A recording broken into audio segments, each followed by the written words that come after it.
দেখতেছেন দক্ষিণবাগ ইউনিয়ন কলাজুড়া গ্রাম, বৃদ্ধ বাবা আপন ছেলের হাতে খুন হয়েছে।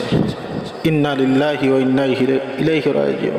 দেখেন, আসসালামু আলাইকুম ওয়া রাহমাতুল্লাহ। সম্মানিত প্রিয় বন্ধুগণ, আশা করি সবাই ভালো আছেন, আলহামদুলিল্লাহ।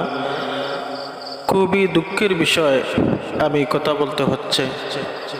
দেখেন, এই দেশে স্বাধীন বাংলাদেশ কি হচ্ছে, এসব একের উপর এক গুম খুন খারাপি চাঁদাবাজি,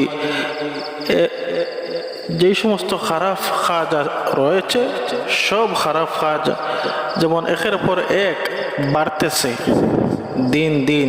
এমনকি মা বাবা ছেলেমেয়ের হাতে নিরাপদ নয়। সম্মানিত প্রিয় বন্ধুগণ, এই যে একটি ফটো আপনারা দেখতেছেন, দক্ষিণবাগ ইউনিয়ন কলাজুড়া গ্রাম, বৃদ্ধ বাবা আপন ছেলের হাতে খুন হয়েছে। ইন্না লিল্লাহি ওয়া ইন্না ইলাইহি রাজিউন। দেখেন আমার প্রিয় বন্ধুগণ, আমি কথা কি বলবো, আমার সেই ভাষা হারিয়ে ফেলেছি, আমি কথা বলতে পারছি না। যেমন এই নিউজটা আমি দেখে আমার খুবই কষ্ট লাগতেছে। আসলে আমরা যেই সময় আমাদের মা বাবাকে খেদমত করার কথা, মা বাবাকে আদর যত্ন করার কথা, কিন্তু দেখেন এমন জাহিল ছেলে যে বাবাকে খেদমত না করে বাবাকে একইবারে পরকালে পাঠিয়ে দিল। আমি বর্তমান আইন উপদেষ্টা এবং প্রধান উপদেষ্টাকে বলছি, সে বিষয়ে আপনারা এমন কোনো আইন তৈরি করেন যেই ছেলে মা বাবাকে গায়ে হাত তুলে, এমনকি মা বাবাকে খুন করে, এই ধরনের ছেলেকে সোজা ফাঁসির মঞ্চে তোলা হোক।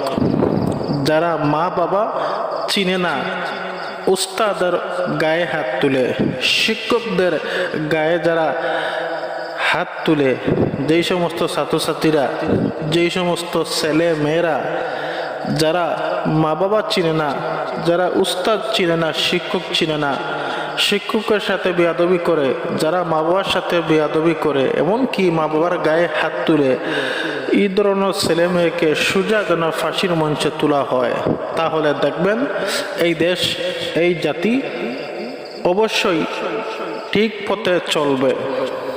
আর না হয় আপনারা যদি আইন ঠিক না রাখেন, তাহলে এই দেশ কোনোদিন শান্তি হবে না। সম্মানিত প্রিয় বন্ধুগণ, আমি বর্তমান সরকারের কাছে আমি কঠোর শাস্তি দাবি জানাচ্ছি। এই যে বৃদ্ধ বাবাকে তার ছেলে খুন করেছে, এই বৃদ্ধ বাবার কি দোষ ছিল? এমনিতেই কিছুদিন পর হয়তো বাবা হয়তো মারা যেতেন, বাবা বুড়ো হয়ে গেছে, এমন সময় তার শেষ বয়সে ছেলের হাতে খুন হয়েছে। এই বৃদ্ধ বাবার কি দোষ ছিল বলেন তো? তাই আমি বর্তমান সরকারের কাছে আমি এই ছেলেটি শাস্তি দাবি জানাচ্ছি, তাকে যেন আইনের আওতায় অতি তাড়াতাড়ি আনা হয় আর কঠোর শাস্তি দেওয়া হয়। সবাই ভিডিওটির পাশে থাকবেন। আসসালামু আলাইকুম ওয়া রাহমাতুল্লাহ।